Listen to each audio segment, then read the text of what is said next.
खे सरजायूं मीर मुरसल मिठड़े जे अॼु सुन्नत खे सरजायूं वाह जो अॼु मालिक साईं ख़ूब कयूं ही भलायूं मीर मुरसल मिठड़े जे अॼु सुन्नत खे सरजायूं ओ करण शादी आहे बेशके हबीबन जी सुन्नत वधे अमल इन सां पई थी मोहम्मद जी उम्मत ओ करण शादी आहे बेशके हबीबन जी सुन्नत वधे अमल इन सां पई थी मोहम्मद जी उम्मत राह सुन्नत जी वठी था बिदात खे ठुकरायूं मीर मुरसल मिठड़े जी अॼु सुन्नत खे सरजायूं वाह जो अॼु मालिक साईं ख़ूब कयूं ही भलायूं मीर मुरसल मिठड़े जे अॼु सुन्नत खे सरजायूं भलो माण्हू आहे जेको बि शादी करे थो यकीनन गुनाहनि खां सो वञे थी परे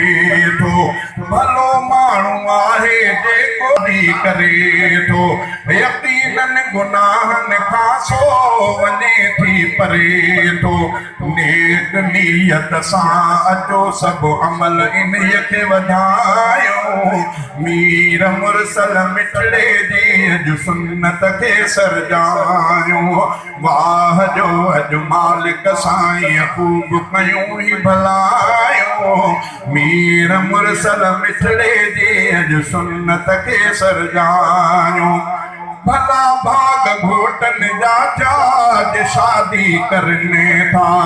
प्यारन ते पंहिंजो बाबो डीजल ठरने था भला भाग घोटन जा जाज शादी करने था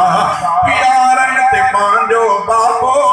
डीजल ठरने था रब साईं अॼु इन जे दिल जूं में तूं अघायो मीर मुरसल मिठड़े जी अॼु सुन्नत खे सरजायूं वाह जो अॼु मालिक साईं ख़ूब कयूं ही भलायूं मीर मुरसल मिठड़े जी अॼु सुन्नत खे सरजायूं जुड़िया जोड़ जेके अॼु से हुजनि ख़ुशि भलारा ॾिसण ॾींहुं हिकिड़ो भी से ॾुखियो की न प्यारा जुड़िया जोड़ जेके अॼु से हुजनि ख़ुशि भलारा